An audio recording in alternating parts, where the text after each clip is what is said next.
Dou-vos as boas-vindas a mais um discurso direto do Novo e do Jornal Económico, que é publicado na edição impressa do Novo e transmitida pela JE TV através do site e das redes sociais do Novo e do JE. O entrevistado de hoje é Miguel Guimarães, médico urologista no Centro Hospitalar São João, no Porto, e bastonário da Ordem dos Médicos, estando a cumprir o segundo mandato. Nesta entrevista falaremos sobre a situação e os desafios que se colocam à classe, mas também sobre a saúde. Miguel Guimarães, bem-vindo e obrigado por ter aceitado o nosso Obrigado, Ricardo. convite. É um prazer. Eu começo por lhe perguntar que avaliação faz destes dois mandatos como bastonário da Ordem dos Médicos? Quais foram os principais desafios, tendo em conta que teve que enfrentar a pandemia? Bom, é assim, isto foram 2 mandatos muito intensos. O primeiro mandato foi um mandato, digamos assim, em tempo normal. O segundo mandato começou com a pandemia. Portanto, a pandemia, os 2 primeiros casos foram em 2 de março. Eu tomei posse em fevereiro, estamos a falar de 2020, e portanto foi um mandato basicamente muito centrado na pandemia, embora a nossa atividade fosse muito para além disso. Nestes 2 mandatos, o que é que eu posso realçar? Enfim, algumas das iniciativas que eu considero mais importantes e que foram concretizadas. No primeiro mandato, desde logo o regulamento dos atos médicos. Não é? O regulamento dos atos médicos era um desejo da Ordem dos Médicos e dos médicos há 84 anos e nunca tinha acontecido. Parece que foi fácil, mas não foi fácil. Portanto, o que é que eu fiz? Publiquei, primeiro discuti isto amplamente na classe, depois aprovei em Conselho Nacional da Ordem, foi à Assembleia de Representantes, foi publicado em Diário da República, a Sra. Ministra contestou. A Sra. Ministra Marta Temido contestou e recorreu para a Procuradora-Geral da República. A Procuradora deu-nos razão a nós. Disse que nós não só tínhamos o direito a publicar este diploma dos atos médicos, como tínhamos esse dever perante os nossos doentes, porque o diploma, no fundo, não é para proteger os médicos, o diploma é para proteger os doentes. É por isso que nós temos os atos próprios das profissões. Portanto, este foi um aspecto que eu acho que é marcante, entre outros aspectos. Outra coisa que fizemos que eu acho que é importante e que até foi há relativamente pouco tempo, esta já foi nesta fase, embora não tenha nada a ver com a pandemia, e na pandemia nós podemos já falar dela, foi a questão do regulamento das equipas tipo de urgência. Provavelmente o Ricardo lembrar-se-á que a ministra também contestou, pediu um parecer à Procuradoria-Geral da República, ao Conselho Consultivo da Procuradoria-Geral da República, nós dissemos que íamos avançar na mesma, avançamos, publicamos, está publicado e nada aconteceu. Porque, obviamente, se acontecesse, nós iríamos discutir isto em tribunal. Para isso é que existem os juízes, não é a Procuradoria da República que tem a última decisão sobre isto. Também fizemos um trabalho muito importante que passou muito despercebido à comunicação social e que pode ser repristinado em qualquer altura. Ou seja, através de um grupo técnico independente, e eu tive a coordenar, portanto, a Ordem dos Médicos esteve envolvida e eu tive a coordenar um grupo que tinha 8 instituições, incluindo a IGAS, a ACSS, a Entidade de Guarda da Saúde, enfim, uma série delas, no sentido de investigarmos aquilo que tinha sido revelado pelo próprio Tribunal de Contas no que diz respeito à gestão das listas de espera para consultas e cirurgias. Ou seja, na altura, não sei se o Ricardo se lembra, uma das coisas que se colocou em causa foi que teria havido indicações da Presidente da ACSS, que na altura era a Ministra da Saúde, Marta Temido, antes de ser Ministra, naturalmente, Exato. e que teriam sido mandados eliminar uma série de doentes das consultas, etc, etc. E depois ver o que é que se passava também nas cirurgias. Este grupo fez um trabalho que eu acho que foi um belíssimo trabalho, que está publicado, que qualquer pessoa pode ter acesso. Aliás, eu agora, antes de abandonar o cargo, vou outra vez mandar para toda a gente, para as pessoas terem este diploma, porque isto continua perfeitamente atual. E tem muito a ver com aquilo que são os tempos de espera e o que é que acontece nos vários hospitais, etc. Depois, fizemos uma coisa muito interessante em termos de qualidade da medicina e que tem sido um êxito a nível europeu, foi o Choosing Wisely Portugal, ou seja, as melhores escolhas, as escolhas mais criteriosas, isto é, para evitar milhares e milhares de exames perfeitamente desnecessários, e nisto eu devo dizer que tive a participação de todos os colégios da Ordem, exceto do Colégio de Nefrologia, que por opção não quis participar, e nós estamos a falar de 50 e tal colégios. Produzimos mais de 150 recomendações que têm sido muito úteis, quer para os nossos doentes, quer para os nossos médicos que lidam com situações do dia a dia, situações banais e que evitam fazer, neste caso, muitos exames. Tivemos uma colaboração muito forte naquilo que foi a prescrição eletrónica, ou seja, desenvolvemos, juntamente com a SPMS e foi um êxito absoluto. Neste momento, a prescrição eletrónica é aquela que tem o índice mais elevado a nível mundial. Depois, tivemos também o cuidado de fazer curso de auditoria clínica para os médicos, porque os médicos são chamados frequentemente a fazer auditorias clínicas. Ainda agora temos no Hospital Amadora Sintra, estou a dizer isto, que é público, é conhecido, um médico a fazer auditoria clínica a casos clínicos que foram denunciados. Portanto, juntamente com a Direção-Geral de Saúde, fizemos isto e foi também um êxito absoluto. Neste momento temos centenas de médicos devidamente acreditados para fazerem auditorias clínicas. Fizemos centenas de normas de orientação clínica, ou seja, coisas que têm a ver com a qualidade da medicina, o que é que se faz em determinado tipo de circunstâncias, o que é aconselhado, etc., não é? Demos um contributo muito importante para aquilo que foi a formação em medicina paliativa, isto é, com o apoio da Fundação La Caixa, porque ainda se investiu nisto, para 250 mil euros, conseguimos formar 14 médicos em medicina paliativa, ou seja, aumentamos a capacidade do país em 20% na área da medicina paliativa, que é uma coisa que na altura foi falada, mas não foi muito relevante. Pronto, e depois temos aquelas coisas todas habituais, que eu acho que são importantes, nomeadamente a publicação de um livro chamado Serviço Médico à Periferia, entre outras coisas foram conhecidas, como o caso do Lar de Ringos Monserrat. Se fosse jornalista, teria escolhido para acontecimento do ano, para além da pandemia, porque de facto veio mexer com a forma como nós tratamos as nossas pessoas mais velhas. As pessoas já se esqueceram, os partidos políticos deviam insistir mais nisto, deviam eles próprios sugerir auditorias a vários lares, não é? Não é que a gente não tenha alguns lares bons em Portugal, mas muitos deles estão completamente descontrolados e não funcionam como deviam funcionar. E mais recentemente tivemos um projeto muito interessante na área da liderança clínica, ou seja, fomos os motores na Europa daquilo que se chama a Academia Europeia de Liderança Clínica, que é reconhecida pela Comissão Europeia. Ou seja, estamos a falar de um campeonato da primeira divisão. E, portanto, neste momento, os médicos têm a possibilidade, aqueles têm currículo para isso, naturalmente, de poderem ser creditados a nível europeu por esta academia, o que é importante em termos daquilo que é a sua progressão profissional, daquilo que é a ocupação mesmo de cargos de liderança. Mas deixe-me dar ainda mais duas notas, ainda neste pequeno tempo que temos inicial, do regulamento do internato ato médico do internato médico foi publicado, do fundo de apoio à formação médica, ou seja, nós queremos um fundo de cerca de 250 mil euros para apoiar os médicos, sobretudo os mais jovens, para fazerem cursos, para publicarem artigos científicos, para fazerem congressos, enfim, porque percebemos que o apoio que eles tinham da indústria farmacêutica antigamente estava a acabar. Aliás, o apoio foi reduzido brutalmente e, portanto, eles, com o ordenado que têm para irem, por exemplo, a um curso europeu, gastam um ordenado, quer dizer, um ordenado tem que ser para isso, pelo menos, não é? Conseguimos atualizar aquilo que era o exame do Harrison, ou seja, a prova mais importante que os médicos faziam, a prova de acesso à especialidade, agora chama-se Prova Nacional de Acesso, é uma prova que é feita como se faz nos Estados Unidos, uma prova mais virada para a parte clínica, que permite seriar melhor os candidatos, e, portanto, acabamos com os mais de 40 anos do Harrison. Eu era estudante de medicina, e já na altura se dizia que se tinha que mudar o Harrison. E só o conseguimos fazer agora, e foi uma coisa também do meu mandato. E pronto, e muitas outras coisas que, se calhar, neste momento podem-nos aplicar, porque também temos que andar um bocadinho para a frente. Vale a pena dar uma nota sobre a pandemia, penso eu. Exato. E sobre a pandemia, eu tenho, se o Ricardo me perguntasse assim, bom, destas coisas todas, qual foram as duas coisas que o marcaram mais durante os seus mandatos? Eu já as tenho perfeitamente definidas. Uma foi o caso do bebé sem rosto.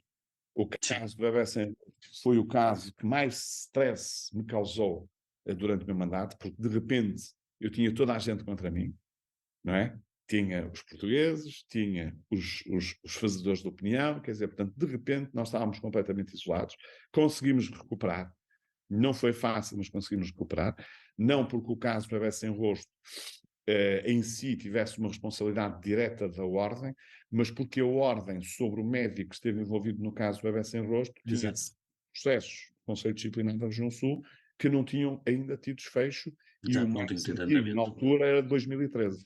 E, portanto, assumimos a nossa responsabilidade nesta matéria, outros não assumiram, mas foi um momento difícil e foi um momento que teve impacto a nível internacional. E depois o momento mais querido este foi o momento mais marcante e mais difícil.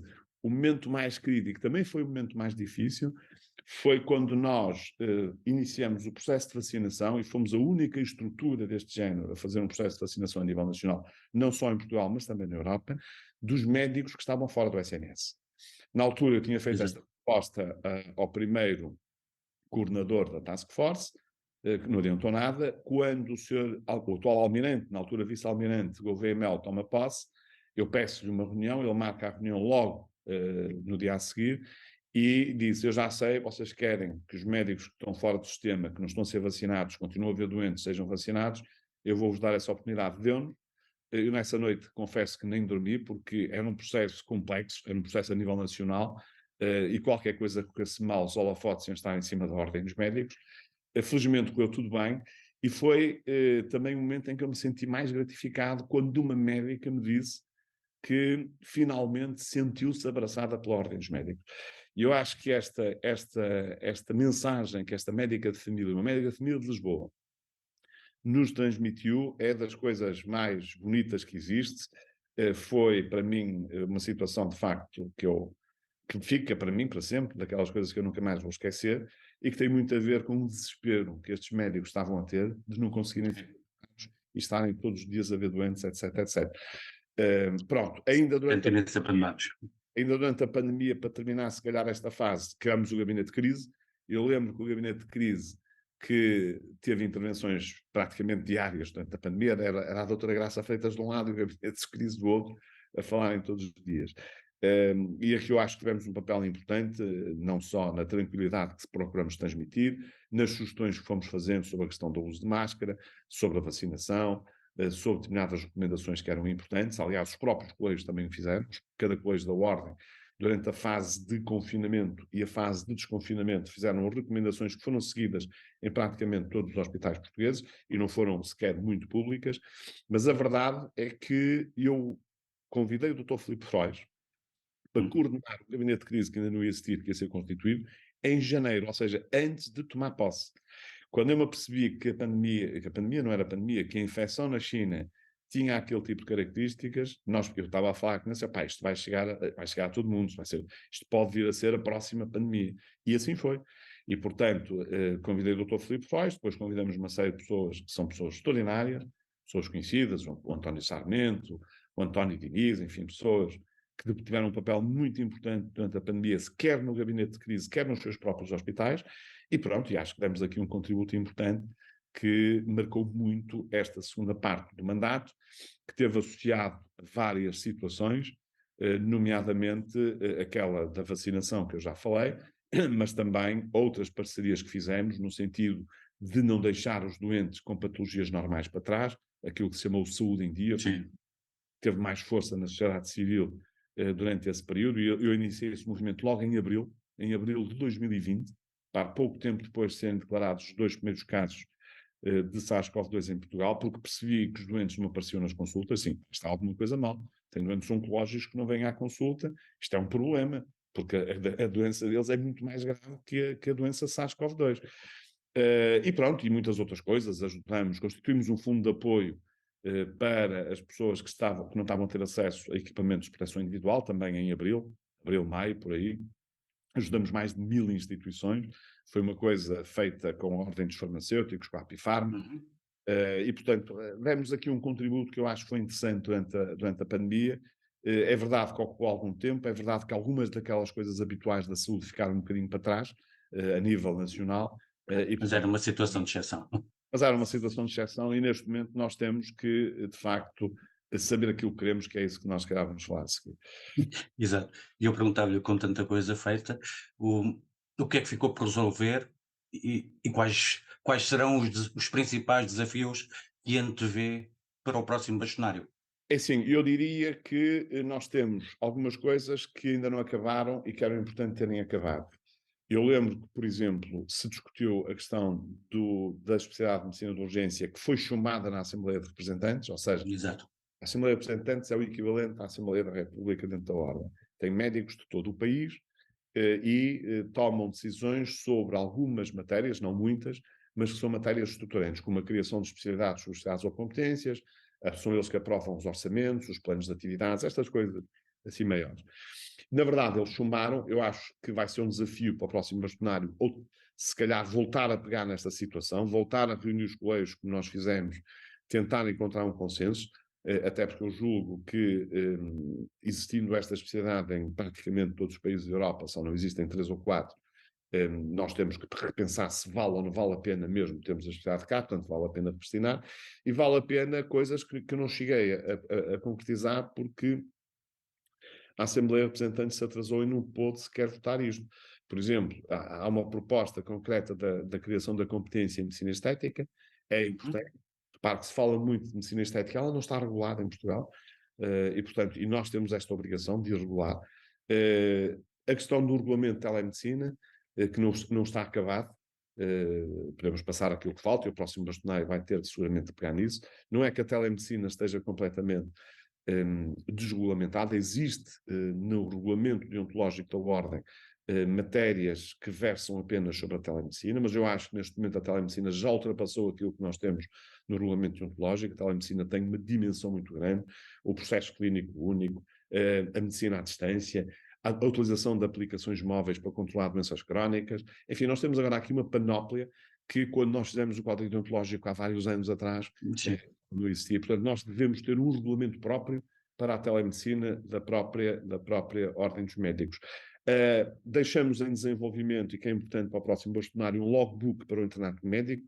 Isto é fundamental que os internos tenham já um logbook, porque isto é importante para os internos, é importante para quem acompanha a formação dos internos, é importante para nós percebermos se os serviços que têm idoneidade e capacidade formativa estão, de facto, a prestar uma boa formação aos seus internos, e, portanto, nós consideramos isto essencial. Deixamos em desenvolvimento um logbook, isto vai demorar algum tempo e é um investimento que a Ordem tem que fazer, isto custa, obviamente, dinheiro. Deixamos também algumas subespecialidades que podiam ter sido aprovadas e não foram. Temos ainda em cima da mesa a questão do livro sobre a pandemia, que está a ser escrito pelo professor Carlos Mota Cardoso, que eu julgo que ainda vai ser publicado no meu mandato, até porque o meu mandato não termina amanhã. Amanhã é o último dia desta eleição, termina quando o próximo bastonário tomar posse. Exato. E é possível que, no caso do bastonário, ninguém tenha maioria absoluta amanhã. Se ninguém tiver maioria absoluta, daqui a um mês existem eleições outra vez. Portanto, ainda vou ter aqui um mês e tal à frente. Portanto, este livro já está feito, está a ter os últimos contributos, nomeadamente de algumas pessoas conhecidas no nosso país, e vai ser publicado, se calhar, nos próximos 20, 30 dias no máximo.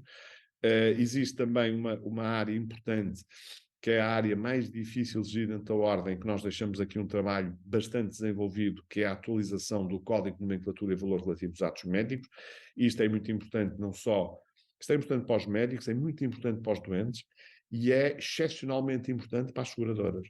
Ou seja, as próprias seguradoras, incluindo a própria ADSE, que no fundo funciona na prática como um seguro de saúde, têm que ter uma orientação mais atualizada sobre aquilo que são os códigos de nomenclatura dos atos médicos e aquilo que é o seu valor relativo. Nós não definimos valores absolutos. Nós estamos Uhum. proibidos, evidente, não podemos fazer. Mas definimos a complexidade dos atos médicos. Isto é importante até mesmo para o Estado, até mesmo para aquilo que se faz no Serviço Nacional de Saúde e no setor privado, em termos daquilo que é a atividade que nós temos e o que é que ela vale, em termos práticos. Isto é possível calcular e pronto, isto está feito para a maioria das especialidades. Há algumas especialidades que não chegaram a colaborar, mas eu penso que nós iremos deixar aqui um trabalho que eu acho que é importante e que o próximo bastonário deve acabar.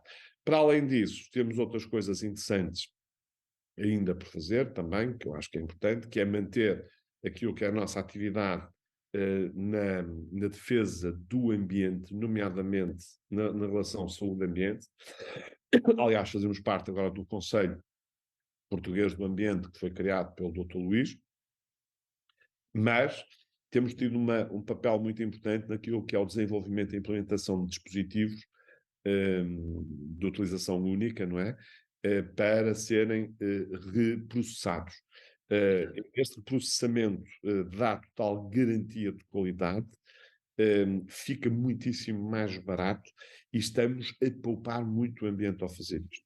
E, portanto, é uma coisa desenvolvida pelo professor Queiroz e Melo, ele anda a lutar por isto há vários anos. Eu comecei a acompanhá-lo, ainda era presidente do Conselho Regional do Norte, da Ordem dos Médicos na altura, nem sequer era bastonário, e é uma coisa que neste momento vai ter, eu acho que vai ter um impacto maior e, portanto, a nossa relação com o ambiente, a relação da ordem com as questões relacionadas com o ambiente é muito importante e é um bom desafio para o próximo bastonário começar a aparecer também com estas questões. Depois, deixei aqui algumas coisas penduradas que não foram aprovadas e que é importante que possam vir a ser aprovadas. Uma é o novo relatório das carreiras médicas, ou seja, com uma proposta ampla de revisão da carreira médica, que aliás eu vou divulgar para todos os jornalistas, dado que do Ministério da Saúde ninguém diz nada, a doutora Marta Temido não disse nada, o doutor Alberto não disse nada, o doutor Manuel Pizarro não disse nada, e portanto nós estamos aqui à espera, e não podemos permanecer à espera, pelo menos que seja público, as pessoas saibam o que é que a gente fez. Fizemos também uma proposta pública de acabar com os atestados de curta duração, que era uma mais-valia para o nosso país. Na altura os patrões estiveram contra mim, mas é assim, mas é possível, bom, a ver, uma pessoa, imaginemos que o Ricardo está com uma profunda dor de cabeça na próxima sexta-feira, ou no próximo sábado, ok? E não consegue fazer mais nada na sexta-feira, dor de cabeça, aliás, sexta-feira. Na segunda-feira, vai ao médico. Se não tiver um médico disponível, vai ao serviço de urgência, que é o que faz muita gente, vai ao serviço de urgência. Diz ao médico que teve uma grande dor de cabeça. Como é que o médico vai conseguir saber se você teve uma grande dor de cabeça ou não? Não é possível. Ou seja, os dados de curta duração, nós temos que acreditar nas pessoas. E eu acho que o país tem que acreditar nas pessoas. E depois tem que ter algumas regras que permitam que não aconteçam abusos. Que a pessoa não esteja sempre com dor de cabeça à sexta-feira e que não esteja com dor de cabeça à sexta-feira 20 vezes por ano. Outra coisa do género. Portanto, eu acho que tem que haver aqui, nós temos que acreditar nos portugueses, temos de ter regras de controle, e os empresários têm direito a isso, os patrões, como é evidente, mas eu acho que isto ia ser uma mais-valia para toda a gente, porque quem não vai trabalhar, porque não vai trabalhar, mesmo que não tenha uma situação de doença, mas invente, entre aspas, uma situação de doença, nós não conseguimos ultrapassar isto. E as pessoas têm que ter esta ideia. Estamos a falar de 3 dias. Para além disso, quando a pessoa não vai trabalhar nestas circunstâncias, como sabe, não ganha. É importante também que as pessoas tenham noção disto. Ou seja, não é a pessoa estar a não ir trabalhar e estar a ganhar. Não. Nestes atestados de 3 dias, a pessoa perde direito à remuneração. É importante também saber isso. Portanto, acho que valia a pena falar nisto outra vez, assim como vale a pena falar em duas coisas concretas que também foram propostas, e uma foi colocada de lado, porque depende mais dos sindicatos. Eu lancei esse desafio aos sindicatos, mas não se concretizou, que era promover a profissão de médico como profissão de risco e desgaste rápido. De facto, todos os indicadores que existem, desde os indicadores relacionados com o burnout, com o sofrimento ético, com as taxas de suicídio, com a esperança média de vida, com uma série de doenças, mostram que, de facto, ser médico é uma profissão de risco. Nós duramos menos anos, temos mais doenças, somos mais atingidos pelo burnout, temos casos seríssimos de sofrimento ético, a taxa de suicídios médicos estada nos Estados Unidos é a mais elevada de todas as profissões. E, portanto, vale a pena reprisionar isto, voltar a isto, naturalmente, assim como a proposta que nós fizemos de retirar tarefas administrativas e burocráticas dos médicos de uma forma geral, mas em especial dos médicos de família. Ou seja, os médicos de família ocupam cerca de 30% do seu tempo com tarefas administrativas e burocráticas. Se eu as conseguir tirar, eles têm mais de 30% de tempo a ver doentes. E, portanto, isto é fácil? É fácil. Estamos na era da transformação digital, vamos aproveitar a transformação digital para simplificar processos, para dar mais tempo aos médicos para os doentes, para os médicos poderem utilizar ferramentas para controlar doenças de distância nos casos em que se aplique, etc, etc, etc. Verdade. Portanto, o próximo bastonário ainda tem aqui muitas coisas frente e há sempre coisas novas que vão aparecendo, porque o papel do bastonário também é ter uma função constante daquilo que é a salvaguarda da qualidade da medicina e da formação, mas também a salvaguarda daquilo que é os direitos dos nossos doentes. E este é o aspecto que eu acho que é mais relevante de todos, e, portanto, o que nos obriga a uma intervenção pública, eu diria regular, não é diária, nem deve ser diária, mas deve ser uma intervenção pública regular, no sentido de defender a qualidade, de defender o acesso aos cuidados de saúde, de defender os doentes e os médicos quando é necessário em determinado tipo de circunstâncias, como aconteceu, por exemplo, com as escusas de responsabilidade recentemente. Antes de avançarmos para a parte da saúde, deixe-me só fazer 2 perguntas. Uma em relação às especialidades, falou na medicina de urgência, a medicina paliativa também está na calha para ser discutida e para ser concretizada. É verdade, é assim, falei bem, eu há bocado não disse, enfim, há outras questões, aliás, eu devo lhe dizer que no dossiê que enviei para o Ministro há pouco tempo, enfim, há cerca de 2 meses, uma das coisas eu pus várias coisas lá, não é? E esse dossiê também é um dossiê que vale a pena ser escalpelizado, até porque eu pedi aos colégios, cada colégio desse na sua área também, na sua área específica da especialidade, as necessidades para o país, não é? Portanto, ele tem um dossiê muito completo. Mas uma das coisas que eu coloquei lá no dossiê é que nós temos, isto a propósito das especialidades, temos que começar já a pensar o que é que queremos para 2040. E porquê para 2040? Porque, no caso dos médicos, concretamente, os cursos, nós temos, em termos de ensino superior, um curso de medicina que normalmente são 6 anos, depois temos um ano de formação geral e uma especialidade que dura entre 4 e 6 anos. Ou seja, nós temos cerca de 13 anos no ensino superior até sermos especialistas. Se eu tiver que fazer mudanças e elas têm que ser feitas nos cursos de medicina, o ensino nos cursos de medicina tem que mudar. Há coisas que têm que mudar no ensino nos cursos de medicina. Porque muitas das competências que nós vamos precisar e que já estamos a começar a precisar não são devidamente abordadas e têm de ser. A mesma coisa nas especialidades. As especialidades que temos em que a ordem tem uma responsabilidade mais direta também.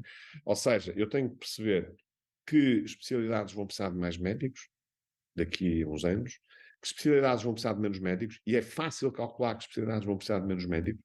Há especialidades em que nós temos neste momento déficit que vão deixar de ser déficit daqui a poucos anos, Sim. devido ao desenvolvimento tecnológico e à transformação digital que está a acontecer todos os dias, e que novas especialidades é que nós vamos precisar. E nesta perspectiva das novas especialidades ou das novas competências, se quiser, nós temos uma panóplia delas.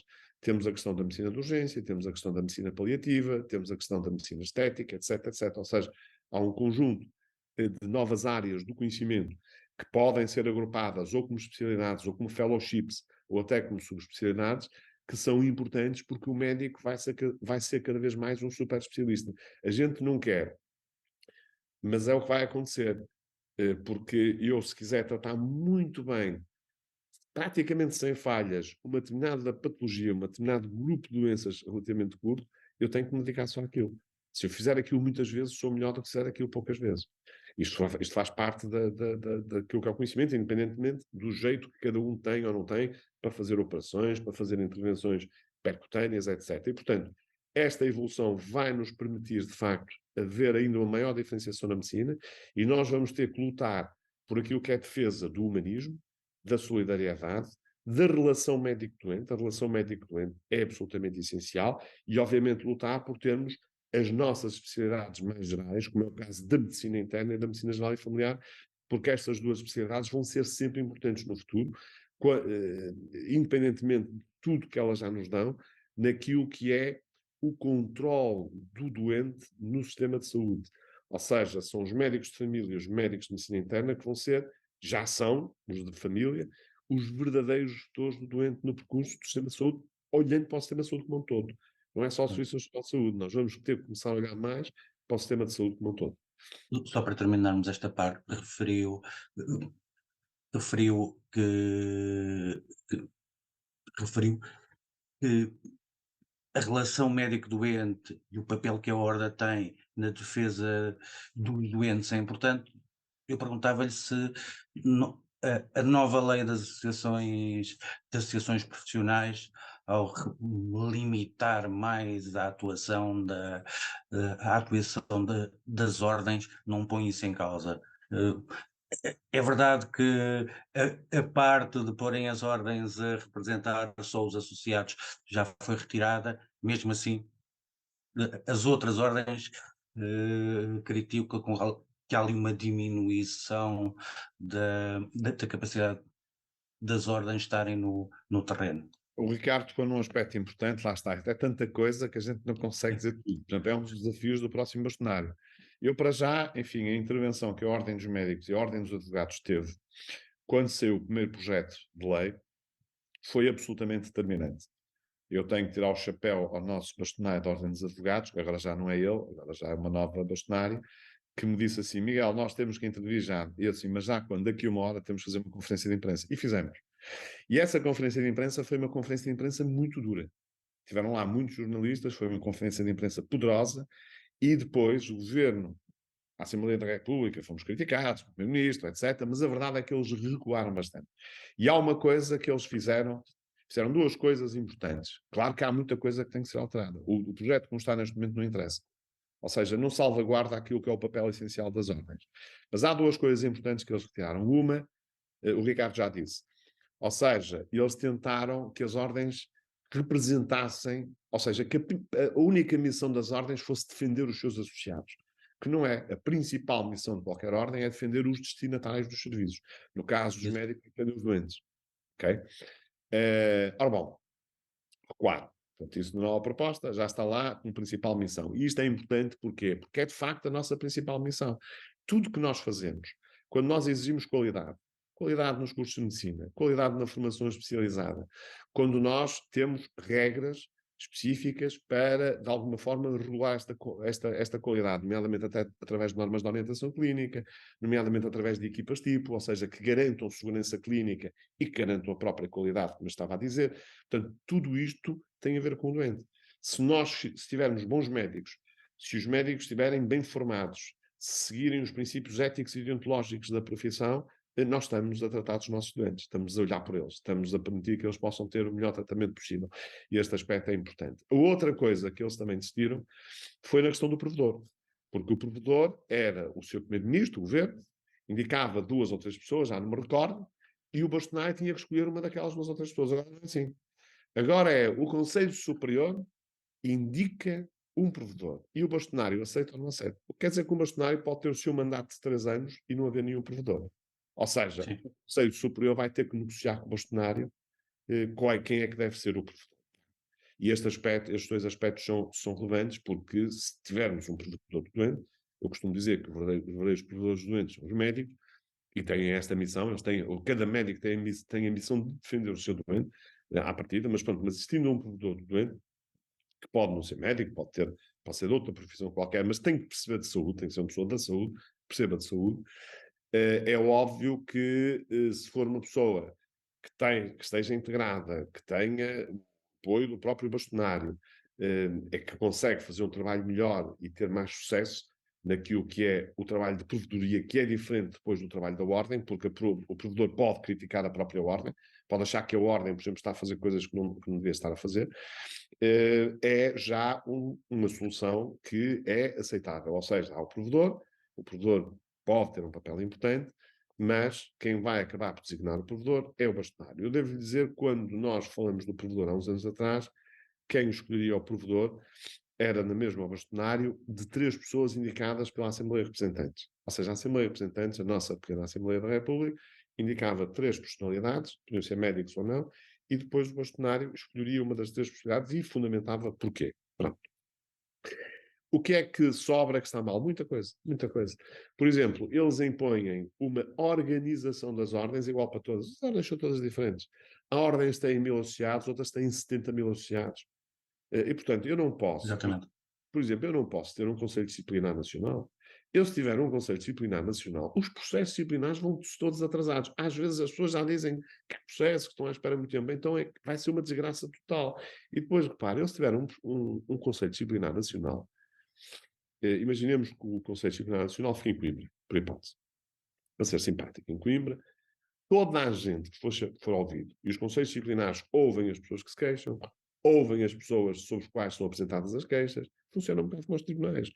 E, portanto, as pessoas têm que se deslocar muitos quilómetros para irem ao conselho disciplinar. E agora imagino que a gente coloca o conselho disciplinar na Madeira. Toda a gente tem que ir de avião para a Madeira, quer dizer, estão lá a ver. É um erro terrível que os deputados ainda não perceberam, porque ninguém lhes deve ter explicado devagarinho de que é que nós estamos a falar. E, portanto, se eles querem diminuir, enfraquecer aquilo que é uma das áreas mais importantes da ordem, que tem a ver com a ética e a deontologia e a parte disciplinar, e não querem que as ordens deem uma resposta rápida àquilo que são os processos disciplinares, e há processos disciplinares complicados, mas agora, por exemplo, como Dona Cinta, vai haver Sim. processos disciplinares de certeza, não é? E, portanto, toda a gente vai querer saber quando é que existem depois decisões finais sobre estas questões disciplinares. Portanto, é um erro que eu acho que pode ainda haver a ser corrigido. ou seja, dentro daquilo que ainda vai ser o debate que vai haver, pode vir a ser corrigido. Existem outros importantes, como, por exemplo, o excessivo número de pessoas que eles querem no Conselho de Supervisão. O Conselho de Supervisão, que se chama, no caso da Ordem dos Médicos, Conselho Superior, mas enfim, agora passar-se a se chamar de Supervisão para todos, são conselhos que lidam com questões relacionadas com a medicina. Basicamente, em 95% dos casos são coisas relacionadas com a medicina. Ora, como é que eu posso ter pessoas a decidir coisas que estão relacionadas com a medicina e elas estarem praticamente equivalentes ou têm maioria para tomar decisões sobre coisas que elas não conhecem profundamente? É muito difícil. É muito difícil. Portanto, ter ali um magistrado para decisões mais difíceis, quando estamos a falar, por exemplo, de situações mais complexas em que os próprios médicos não sabem exatamente como é que vão decidir, ter ali o apoio de alguém que está habituado a tomar decisões, enfim, que no fundo está habituado a aplicar a justiça, é importante. Aliás, nós defendemos isso há uns anos atrás, quando foi o caso do Bebé Sem Rosto, que era ter um magistrado no Conselho Superior, neste caso no Conselho de Supervisão. Agora, eu ter ali um conjunto de pessoas que ninguém sabe quem são, que não têm nada a ver com a saúde, ou se têm a ver com a saúde, não fazem sequer medicina, ou seja, não estão atualizados naquilo que é a prática médica no dia a dia. Estamos a falar, por exemplo, de pessoas universitárias que não fazem medicina há muitos anos. É uma situação que eu acho que é complexa e que julgo que também irá ser resolvida. Depois há outras questões que não afetam diretamente a ordem, mas afetam, por exemplo, a ordem dos advogados e alguns Exatamente. que têm a ver com a questão dos estágios, não é? Dos estágios, sim. Estágios, porque esta questão dos estágios é importante. Eu não me esqueço da conversa que tive com o bastonário da Ordem dos Advogados na altura, e disse assim: Miguel, se nós tivermos que pagar os estágios como eles querem, a Ordem ao fim de 2, 3 anos fecha as portas. Tem dinheiro. Acabou.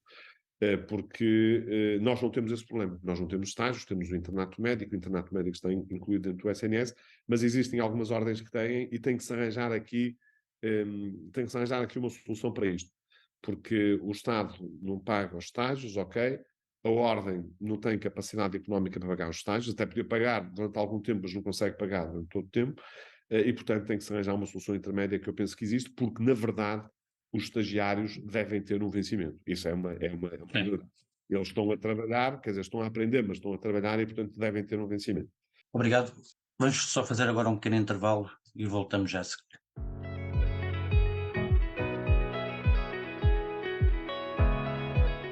Estamos de volta então com a entrevista a Miguel Guimarães. A grande mudança na estrutura da saúde em Portugal nos últimos anos terá sido a criação agora da Direção Executiva do Serviço Nacional de Saúde.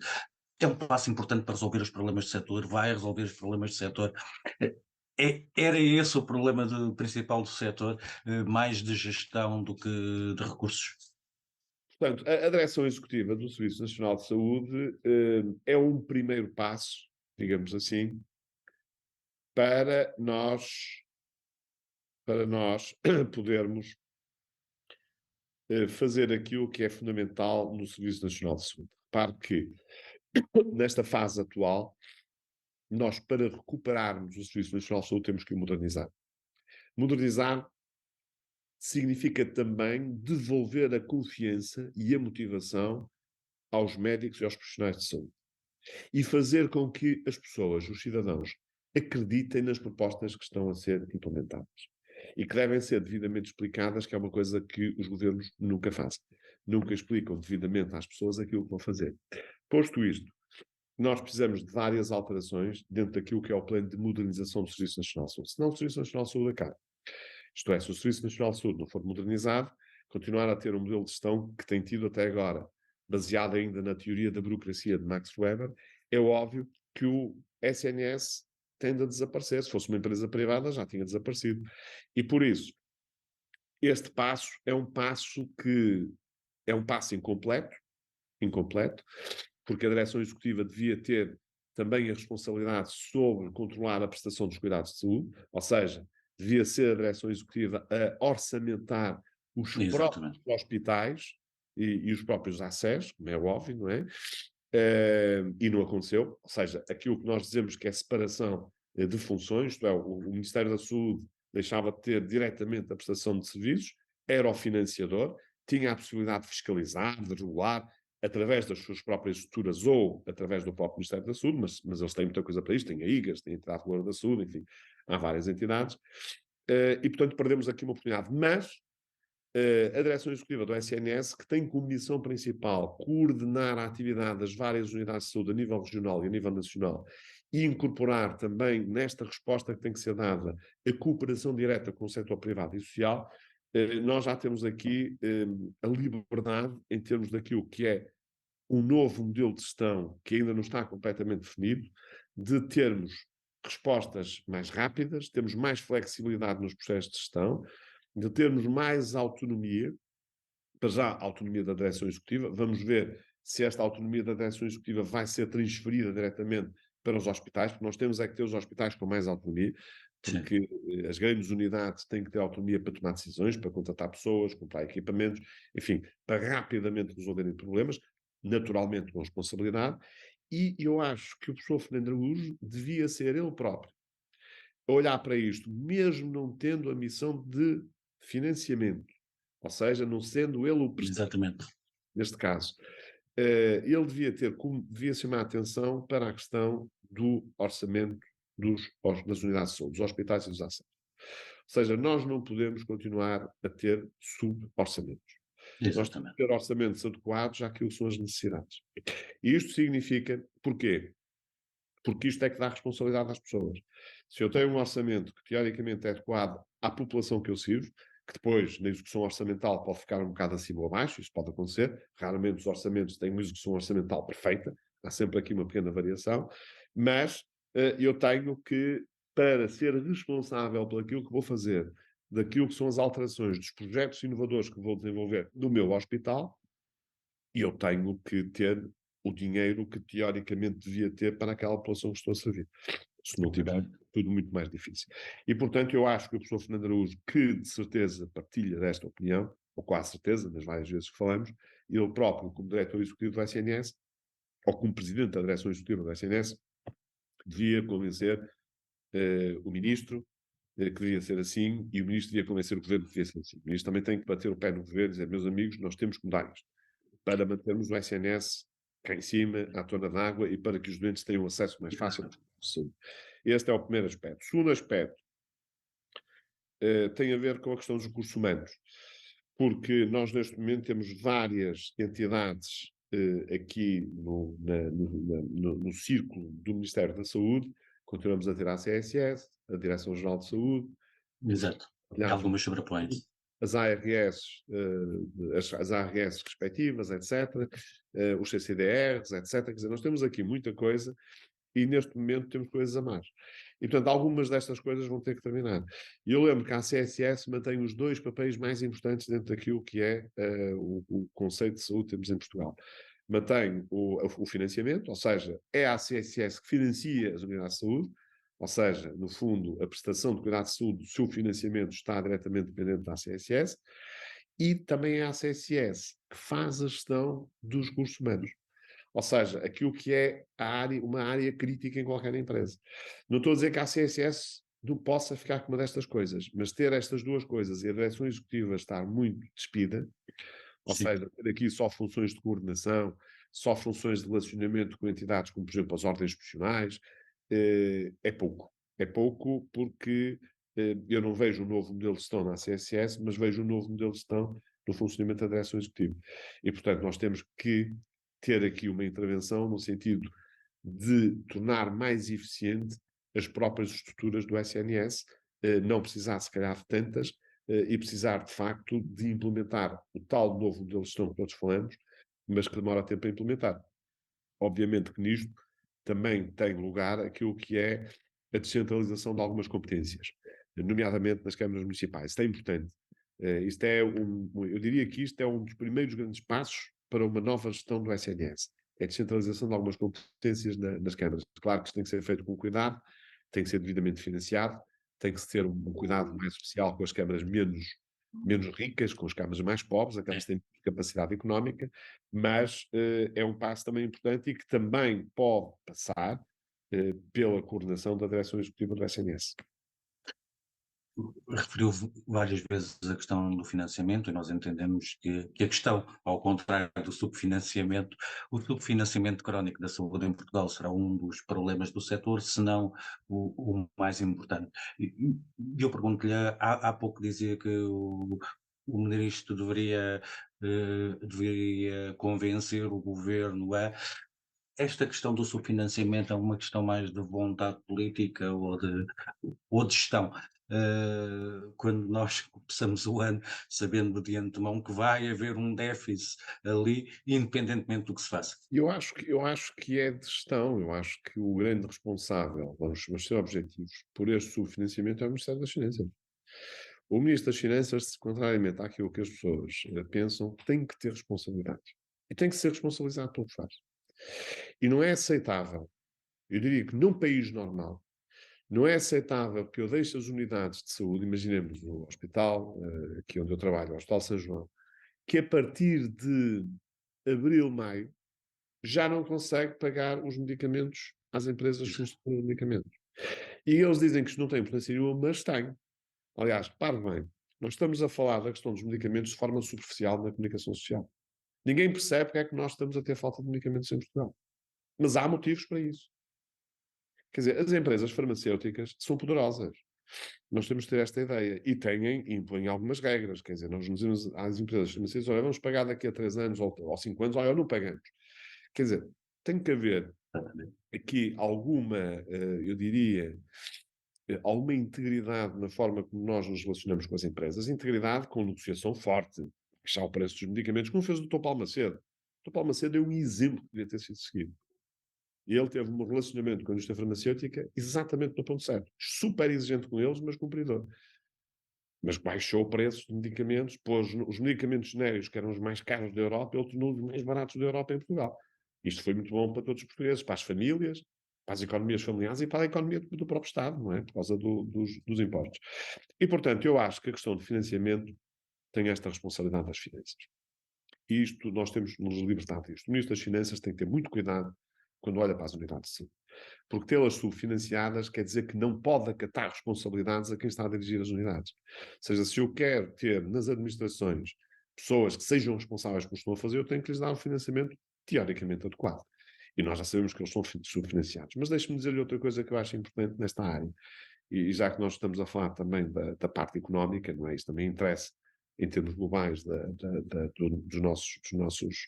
pessoas que nos vão ouvir ou que nos vão ler, que nós temos com urgência que implementar duas coisas já faladas muitas vezes. Uma que é uma lei de meios. O que é uma lei de meios? A maior parte das pessoas não sabe o que é uma lei de meios, mas a lei de meios é muito importante porque é eu ter cativadas determinadas verbas para investimentos, mas esta lei existir no sentido dos investimentos serem cumpridos. O que é que o Ministério das Finanças, ou se quiser o Governo, para não estar aqui só a pôr este tono no Ministério das Finanças, faz? Todos os anos há investimentos que estão no Orçamento de Estado que não são cumpridos. Ou seja, a gente chega ao fim do ano e o cumprimento dos investimentos é para aí 10%, 20%, 30%. Quer dizer, sobra dinheiro nos investimentos. Ora, se sobra dinheiro nos investimentos, nós estamos a fazer uma coisa muito mal feita. Tem sido a linha que vai compensando o déficit. Exatamente. Chegou lá, a linha que vai compensando o déficit. Ora, nós queremos e temos que fazer investimentos reais. E mais, nós temos que ter um plano de investimentos que preferencialmente seja olhado pelo menos pelos principais partidos políticos, eu diria por todos, mas há dois partidos políticos que têm estado no governo e que se calhar vão continuar mais uns anos, não sei que isto comece a mudar radicalmente, e portanto deve haver aqui um acordo entre os partidos políticos, preferencialmente todos, mas pelo menos entre o PS e o PSD, para nós termos um plano de investimento que seja feito para os próximos 5 anos ou até mais. E porque nós nos investimentos temos muita coisa para fazer. Naquilo que são as unidades de saúde, naquilo que são os equipamentos, naquilo que é a renovação daquilo que já está ultrapassado. E, portanto, ter este plano, ter deadlines, que consiga fugir também àquilo que são os ciclos políticos que vão acontecendo, porque eles também podem acontecer de um momento para o outro. Isto é, também o governo pode cair, ou pode cair daqui a um ano, e depois pode vir outro governo. Quer dizer, portanto, que seja resistente a isto, eu acho que é importante. Este é o primeiro aspecto que eu acho relevante e que nos permite fazer uma coisa interessante, que é definirmos um plano estratégico, definimos as áreas estratégicas mais importantes que queremos para a saúde. E estas vão ter um investimento específico. E o investimento fica salvaguardado e é mesmo para concretizar. Não podemos deixar os investimentos por concretizar. Mesmo para concretizar, e é à parte. O segundo aspecto é termos orçamentos plurianuais. Ou seja, dentro do plano orçamental, tem toda a vantagem, e toda a gente já disse isto, eu acho que os economistas todos já falaram isto, e têm toda a razão. Quer dizer, nós na saúde, que é uma coisa que tem uma variabilidade grande, que temos que ter adaptações até em funções de doenças, temos que ter adaptações em função da população, temos que ter adaptações em função daquilo que é a própria capacidade de resposta, daquilo que é o preço dos equipamentos, dos medicamentos, etc. E pode ser para cima ou para baixo. Se nós formos bons negociadores, também conseguimos ter mais valias, e está a faltar às vezes aqui uma boa dose de negociação, mas na prática, termos orçamentos plurianuais permite-nos ter mais estabilidade, permite-nos corrigir as situações e permite dar mais vitalidade àquilo que são as nossas unidades de saúde. E, portanto, estes são dois aspectos fundamentais quando falamos de orçamentos, que nós dizemos sempre que vai ser assim. Eu já ouvi vários governantes, primeiros ministros, dizer que sim, senhor, ok, vamos ter orçamentos plurianuais e tal, e vamos implementar uma lei de meios e tal. Mas na realidade nunca aconteceu. Continuamos à espera. Em relação aos médicos, nós temos assistido a diversas crises, principalmente na área das urgências, crises da oferta. O que dá, o que nos dá a percepção de que há falta de médicos em Portugal. As- Quando falamos com o setor, nunca se formaram tantos médicos em Portugal como agora. Será difícil o serviço público conseguir absorver tanta gente. Eh, Isto é uma questão de falta de médicos ou é uma questão de gestão? Ou é uma questão de incapacidade do principal agente do setor em, em contratar, em atrair, em reter esses médicos que são formados? É assim, eu acho que é um bocado tudo. Como disse, e muito bem, nós temos de facto muitos médicos. Nós batemos todos os recordes a nível europeu, eh, em todas as áreas relacionadas com médicos. Somos o país que mais aumentou o número de vagas nos cursos de medicina. Eu lembro, por exemplo, as pessoas não falam nisto, quando se fala de cursos de medicina, e eu acho piada, não é? E às vezes até nem sei como é que é de classificar. Por exemplo, os cursos de medicina, neste momento, tradicionais, têm quase o dobro dos estudantes que deviam ter, daquilo que eles têm capacidade para ter. Eles, os próprios diretores dos cursos de medicina se queixam disso. Têm estudantes a mais. Mas como o financiamento das universidades também é feita pelo número, não é feita de forma diferente, é pelo número. Se eu tiver mais estudantes, eu tenho mais financiamento do Estado, portanto as pessoas vão aceitando e neste momento nós temos, só para ter esta ideia, para quem nos ouvir perceber isto, os anfiteatros da Faculdade de Medicina da Universidade de Porto, vou dar o exemplo da faculdade onde eu estou, no Hospital São João, que é para não ferir suscetibilidades a ninguém. A Faculdade de Medicina do Porto tem novas instalações, tem cerca de 8 anos, 10 anos. Os anfiteatros para as aulas teóricas dos estudantes de medicina têm lugar sentado, têm lugar para 180 pessoas. São anfiteatros generosos, bonitos, grandes e tal. Mas eles neste momento são 340. Isto é, se porventura os estudantes forem todos a aulas, não conseguem estar nem sentados no chão, conseguem estar todos. Portanto, é preciso ter a noção daquilo que está verdadeiramente a acontecer. Depois é assim, o rácio na área clínica de formação de um estudante de medicina, que está perfeitamente definido a nível europeu, a nível internacional, nós não conseguimos cumprir na maior parte das escolas médicas, para não dizerem todas. O rácio é ultrapassado 5, 7, 10, 20 vezes. Ou seja, às vezes nós temos 20 alunos com um médico para fazer formação prática. Não é possível. Não é possível. Não posso andar ali a palpar barrigas, a ver os doentes, a ter conversas mais íntimas com os doentes relativamente à sua história pessoal, à sua história da sua doença. Quer dizer, tenho que Sim. ter 2, 3, 4 pessoas no máximo comigo. Mais do que isso, já é uma multidão. E até mesmo para a proteção dos nossos doentes. Portanto, nós não estamos a cumprir a maior parte destes rácios. Esta é que é a realidade e os diretores das escolas médicas sabem perfeitamente isto. É mais grave em alguns sítios que noutros, é verdade. O sítio em que a situação é mais grave é em Coimbra. É na Faculdade de Medicina da Universidade de Coimbra. Aliás, todos os inquéritos que fazemos aos estudantes são paradigmáticos. Coimbra é um desastre nessa área. Agora, nós, na formação, nós aumentamos muito o número de estudantes, aumentamos muito, consequentemente, o número de médicos, aumentamos muito o número de capacidades formativas para a especialidade. Para, desde que sou bastonário, o número de capacidades formativas aumentou 35%, é brutal. Pá, veio de cerca de 1.500 vagas para cerca de 2.100, foram 2.061 este ano, portanto estamos próximos de 2.100, mantendo a qualidade. Claro que isto não foi fácil, foi preciso fazer um trabalho interno importante relativamente àquilo que é a fundamentação da não atribuição de vagas, ou seja, o que é que eu passei a fazer? Sempre que fossem pedidas vagas que não eram atribuídas, os colegas tinham que me fundamentar porquê. E estão a fundamentar de médico para médico, perceber o que é que se passa. Pronto, que é uma forma de nós termos também de controlar o processo. Fizemos várias alterações em algumas áreas específicas que nos permitiram também ter mais formação, deixando algumas áreas muito particulares para a pós-especialidade, porque isso limitava muito o número de internos que podia haver, e, portanto, fizemos aqui um trabalho interessante. Ou seja, na prática, o que é que eu quero dizer? Portugal tem sido os países que mais médicos formam na Europa. E repare, nós na Europa temos um problema grave. Eu outro dia fui ao site da FEMS, da Federação Europeia dos Médicos Sim, Especializados, e verifiquei que eles avaliam neste momento como falta de médicos na Europa, o número é de 220 mil, ou seja, faltam 220 mil médicos na Europa. E porquê? Porque há muitos países europeus que formam poucos médicos. A Alemanha forma poucos médicos, o Reino Unido forma pouquíssimos médicos, contrata os médicos todos no estrangeiro, em Portugal, na Índia, sei lá. No estrangeiro, a maior parte dos médicos, se for ao Reino Unido, vai ver que os médicos são uma mescla que dizem que tem até vantagens haver médicos de vários países a trabalhar no mesmo sítio, não é? Mas pronto, mas o Reino Unido não forma muitos médicos, a França ainda em aspas, aspas, aspas, e portanto estes países formam ligeiramente menos médicos que aqueles que precisam para o país e depois os outros contratam-nos. Pronto. Nós formamos mais médicos do que os que precisamos para o país e pronto, e mantemos este perfil e parece que vamos seguir o caminho que tem seguido Cuba e outros países do género, que é, ok, temos aqui médicos para dar e vender e, portanto, a gente forma os médicos, investe na formação dos médicos, o país investe e, a seguir, temos médicos em toda a Europa e em todo o mundo. Fantástico, ficamos todos contentes. Ora bom, portanto, falta de médicos não temos, mas temos falta de médicos no SNS. E porquê que temos falta de médicos no SNS? Isto era uma coisa que não acontecia há uns anos atrás, é bom que se diga. Porque exato. o tempo passa depressa e as pessoas já não se lembram. Há uns anos atrás, quando eu era interno, não havia falta de médicos no SNS. O SNS tinha lá muitos médicos.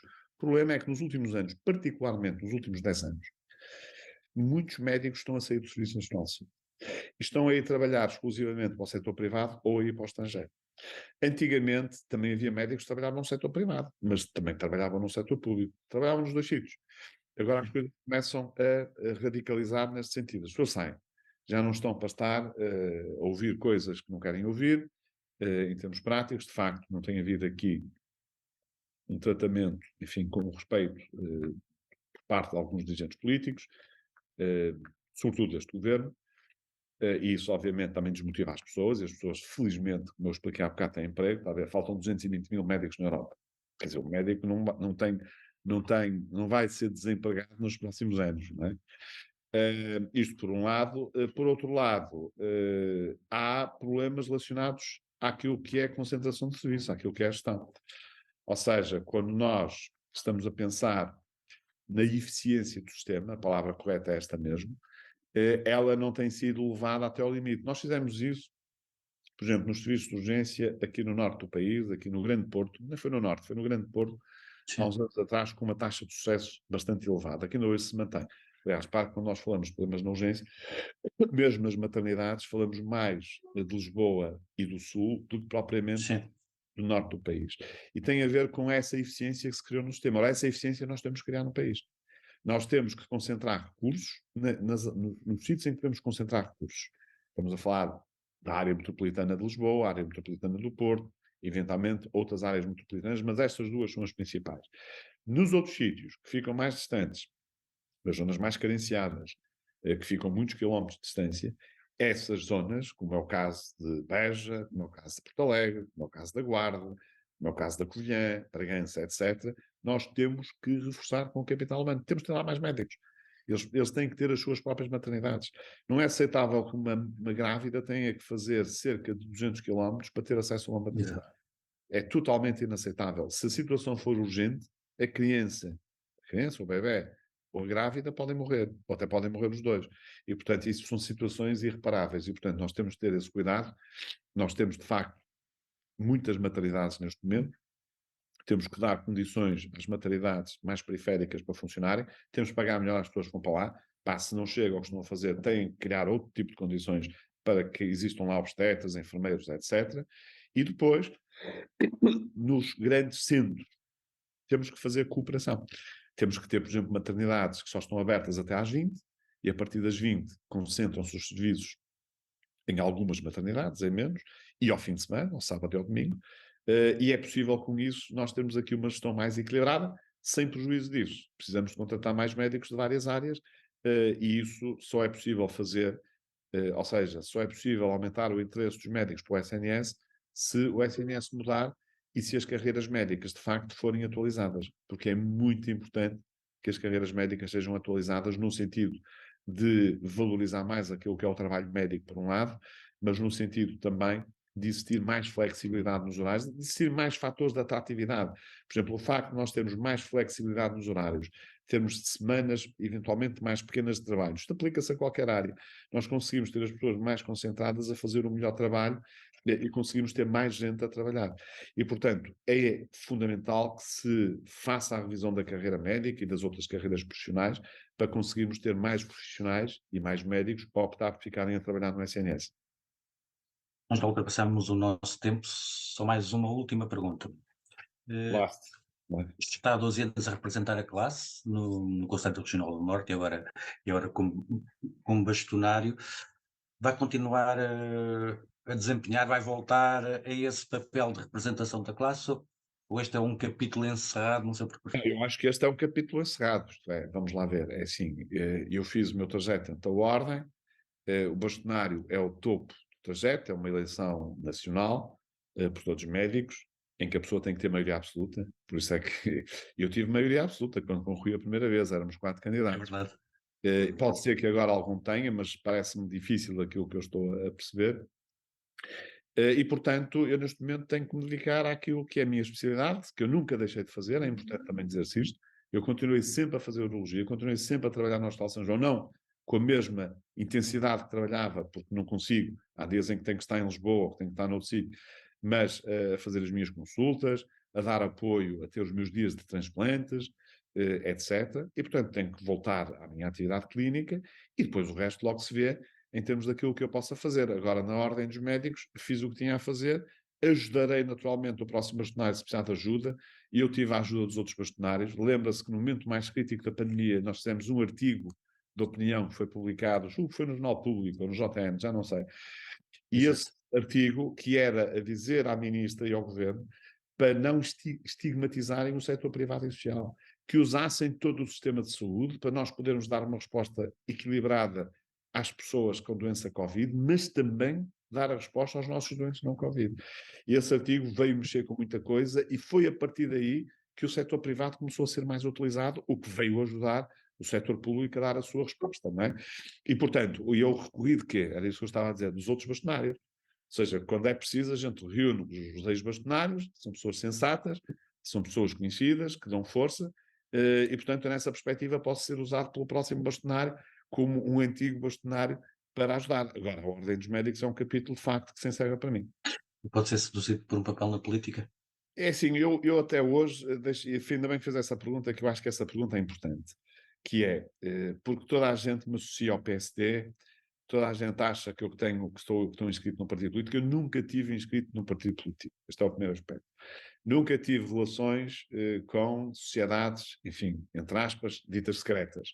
Portanto, tenho uma folha nesse aspecto completamente limpa e fiz questão de o ter, sobretudo como bastonário, em que tive vários convites. Vários convites para várias coisas diferentes. Quer na política, quer noutras áreas. A partir do momento em que eu vou deixar o cargo de bastonário, obviamente que estarei disponível para colaborar, quer dizer, não me vou afastar da saúde. Uma coisa é eu sair do cargo de bastonário e da ordem, e a Sim. ordem é um capítulo de facto fechado. Outra coisa é eu continuar ligado à saúde, eu vou continuar inevitavelmente ligado à saúde, pelo menos como médico. E eventualmente mais, se existir essa oportunidade, se essa oportunidade for criada e se for necessário para o país. Miguel Guimarães, muito obrigado. Agradeço também a quem nos acompanhou. Esta entrevista pode ser lida na edição impressa do Novo, agora de 21 de janeiro. Continuará disponível em novo.pt, em jornaleconómico.pt, onde poderá também acompanhar as últimas notícias da atualidade. Obrigado a todos, até uma próxima oportunidade.